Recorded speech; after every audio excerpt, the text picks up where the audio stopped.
Hello दोस्तों, आप सभी का स्वागत है मेरे education channel VQ education planet में। दोस्तों, हिंदी व्याकरण की सीरीज चल रही है और मैं आपको पिछली वीडियोस में वाक्य के प्रकार, अर्थ के आधार पर, रचना के आधार पर समझा चुका हूं और तत्सम तद्बोधदेश शब्द, अवयवी शब्द हम समझ चुके हैं।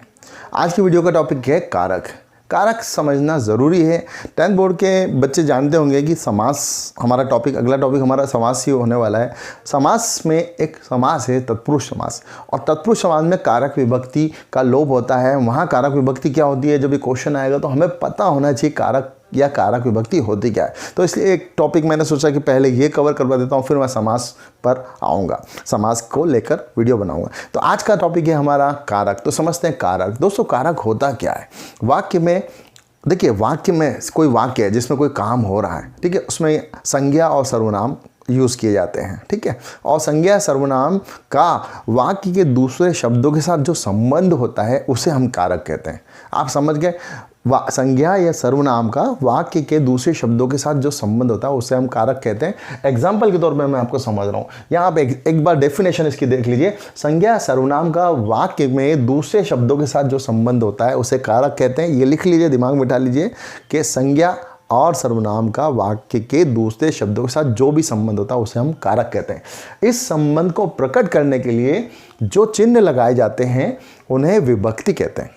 क्या कहते हैं? उन्हें विभक्ति। आइए एक एग्जाम्पल से बहुत क्लियर हो जाएगा, आपको ये बिल्कुल क्लियर हो जाएगा और हम इसके प्रकार फिर समझेंगे कि कारक के कितने प्रकार होते हैं। तो आइए समझते हैं पहले एग्जाम्पल से। जैसे मैं एक एग्जाम्पल के तौर पर एक दे रहा हूँ कि रमेश ने सुरेश को डंडे से पीटा। आप मत पीटिएगा दोस्तों, रमेश ने सुरेश को डंडे से पीटा, ठीक है। अब रमेश ने, देखिए यहाँ पर हमारा जो करता है या जो सब्जेक्ट है जिसने काम किया है, किसने कार्य किया है? रमेश ने कार्य किया। रमेश यहाँ पर क्या हो गया? हमारा कर्ता हो गया। तो ये हम इसको क्या कहेंगे? रमेश को, ये हमारा जो रमेश है वो कर्ता कारक है। अच्छा, इस कार्य का जिस पर प्रभाव हुआ है, किस पर प्रभाव है? पीटने पे। किस पर प्रभाव पड़ा होगा? यकीनन सुरेश पर प्रभाव पड़ा है पीटने का। तो जिस पर उस क्रिया का प्रभाव हो रहा है, उस कार्य का प्रभाव जिस पर हो रहा है उसको कर्म कारक कहते हैं। जिस पर प्रभाव होगा उसको हम क्या कहेंगे? कर्म कारक कहेंगे।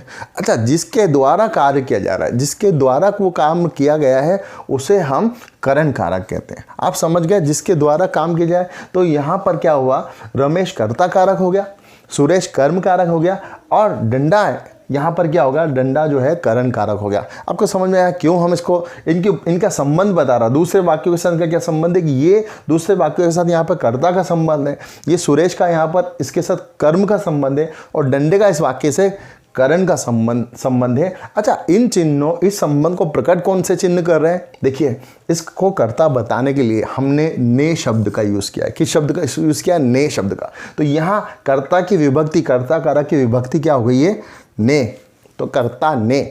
अच्छा, सुरेश जो है कर्म कारक, तो कर्म को मतलब सुरेश को पीटा, तो सुरेश को, तो यहाँ इसका संबंध जो विभक्ति बता रही, कर्म का जो संबंध, जो विभक्ति चिन्ह यूज किया रहा है को, तो सुरेश को यानी कर्ता ने कर्म को, तो को विभक्ति काय के लिए हो गई? कर्म की विभक्ति क्या हो गई? को। इसी टाइप से डंडा, डंडा यानी जिसके द्वारा काम किया जा रहा है, करण कारक, करण कारक की विभक्ति क्या हो गई? जिसके द्वारा कोई काम किया जा रहा है। तो किससे काम किया जा रहा है? डंडे से कार्य किया गया। काम किससे किया है? किसके द्वारा किया गया? डंडे के द्वारा। तो यहाँ पर डंडा जो है करण कारक हो गया। ये आपको समझ में आ गया कि अब ये कारक किसको कहते हैं, करण कारक इसको क्यों कह रहे हैं, कर्म कारक इसको क्यों कह रहे हैं, और कर्ता कारक इसको क्यों कह रहे हैं। तो आप अच्छे से समझ गए होंगे कि वाक्य, संज्ञा या सर्वनाम, ऐसे वाक्य में संज्ञा या सर्वनाम का दूसरे वाक्य से जो संबंध होता है उसे हम कारक कहते हैं। दोस्तों, कारक के 8 प्रकार होते हैं। तो 8 प्रकार हम समझ लेते हैं और आप समझ गए होंगे कि यहाँ पर कारक हम किसे कहेंगे। तो आइए आगे हम दूसरे कारक भी समझते हैं, ठीक है। तो आप पहला कारक तो समझ ही गए, कर्ता कारक। कर्ता कारक की विभक्ति क्या है? कर्ता ने। राम ने या रमेश ने, तो वहाँ पर विभक्ति क्या आई थी? ने। और यहाँ पर हम इसकी पहचान कैसे करेंगे? अगर पहचान करने की क्वेश्चन किया जाए तो किसने किया ये? तो वही पहचान होगी। किसने? राम ने, रमेश ने। रमेश ने क्या? किसने किया। तो ये पहचान के लिए हम ये क्वेश्चन कर सकते हैं, किसने, ठीक है। कर्म कारक की विभक्ति जैसे कि सुरेश को, तो वहां पर हमने देख चुके कि उसकी विभक्ति जो आई थी को आई थी, और उसको हम उसमें अगर क्वेश्चन पूछेंगे तो वहां पर हम पहचानेंगे जैसे किसको, उसने उसको मारा किसको, तो हम उसका क्वेश्चन क्या पूछेंगे? किसको। तो हम पहचान सकते हैं, अगर हम क्वेश्चन करेंगे किसको तो वही हमारा उत्तर होगा, वो कर्म का वही कर्म होगा हमारा, किसको, ठीक है। और यहाँ पर करंट, जैसे कि डंडे से पीटा, डंडे के द्वारा पीटा, बात है कि डंडे से पीटा, डंडे के द्वारा पीटा, तो वहां पर उसकी विभक्ति है थी से के द्वारा। तो यहाँ पर क्वेश्चन क्या हो सकता है, किससे या किसके द्वारा। तो इससे पहचान होगा किससे, भाई खून किया, मर्डर किया, किससे किया, तो ये क्या हो जाएगा, जिसके द्वारा कार्य किया गया। राम ने रावण को बाण से मारा, ठीक है, बाण से, तो बाण क्या हो गया, करण कारक हो गया। बाण से तो बाण के द्वारा, तो पूछेंगे किसके द्वारा मारा, तो यहाँ पर क्वेश्चन क्या आएगा, किसके द्वारा। तो इससे हम पहचान सकते हैं कि करण कारक का उत्तर जो होगा वही करण कारक होगा। इस क्वेश्चन का जो उत्तर होगा वही हमारा करण कारक होगा। तो हम ये क्वेश्चन करके उस वाक्य से हम जान सकते हैं कि करण कारक होगा। संप्रदान, अब यहाँ पर नया एक आता है संप्रदान। अब यहाँ पर आप दोस्तों समझ लीजिए जिसके लिए कार्य किया गया है। जैसे रमेश ने परीक्षा में प्रथम आने के लिए कड़ी मेहनत की। क्या किया उसने, वर्क, कड़ी मेहनत का काम किया। किस लिए किया, किसके लिए किया, परीक्षा में प्रथम आने के लिए। तो यहाँ पर के लिए, जिसके लिए कार्य किया जा रहा है, कार्य जिसके लिए किया जा रहा है वो क्या हो गया, हमारा संप्रदान कारक। अब ये को यहाँ पर आ रहा है, देखिए को यहाँ पर भी आ रहा है और कर्म में भी आ रहा है। यहाँ तो कर्म को जिस पर कार्य किया गया, लेकिन यहाँ पर देखिए यहाँ पर यहाँ का को अलग है। संप्रदान, प्रदान करने, यानी किसी को तोहफा दे रहे हैं। मान लो सुरेश ने रमेश को एक घड़ी गिफ्ट की, है ना, घड़ी उपहार में दी रमेश ने। तो यह देने वाला जो को आ रहा है, किसी को कुछ दिया, रमेश ने सुरेश को एक घड़ी उपहार में दी। तो यहाँ जो देने वाला को आ रहा है, अगर देने गिफ्ट का, उपहार का शब्द आ रहा है, तो वहां पर कर्म नहीं होगा, यहाँ पर संप्रदान कारक होगा। आप ये ध्यान दीजिए, को और को का अंतर समझ लीजिए। यहाँ पर उपहार वाला आ रहा है, उपहार दिया किसी को, और यहाँ पर जो आ रहा है कि उसको, उस पर कार्य किया गया। तो आप समझ गए ये उसको और इसको को फर्क किस लिए, इसका है किस काम किस लिए किया गया। तो उसका क्वेश्चन कर सकते किस लिए, परीक्षा में कड़ी मेहनत किस लिए की, प्रथम आने के लिए। तो ये जो वर्ड है के लिए, किसके लिए, उसने इसके लिए किया, पैसों के लिए मर्डर किया, ठीक है। तो ये के लिए, तो वहां पर आएगा पैसा, तो वो हमारा क्या हो जाएगा, संप्रदान कारक हो जाएगा पैसा वहां पर। और यहाँ पर को उपहार में दिया, सुरेश ने अपनी बहन को लैपटॉप दिया। तो यहाँ पर जो देने वाला जो आ रहा है संबंध, देने वाला संबंध जो आ रहा है, ये को आ रहा है। तो रमेश ने अपनी बहन को, तो बहन यहाँ पर क्या हो गई, यहाँ पर संप्रदान कारक हो गई है। फिर वो यहाँ पर कर्म कारक नहीं, इसलिए यहाँ पर क्वेश्चन क्या आएगा, किस लिए, क्या दिया, क्या दिया, है ना, किसको दिया, किसको दिया। यहाँ पर क्वेश्चन आएगा किसको दिया, क्या दिया, ये किसको दिया आएगा, ठीक है। बहन को दिया, बहन को दिया, तो यहाँ पर आएगा किसके, किसे दिया। तो यहाँ पर इसको कर देते हैं हम किसे दिया, ठीक है। बहन को दिया, फ्रेंड को दिया, दोस्त को दिया, तो ये हम थोड़ा सा को चेंज करें, किसे दिया, ठीक है। संप्रदान कारक आपको अच्छे से समझ में आ गया। अपादान, देखिए दोस्तों, अपादान कारक में कंफ्यूजन अक्सर होता है। करण कारक में भी से आ रहा है और अपादान में भी से आ रहा है।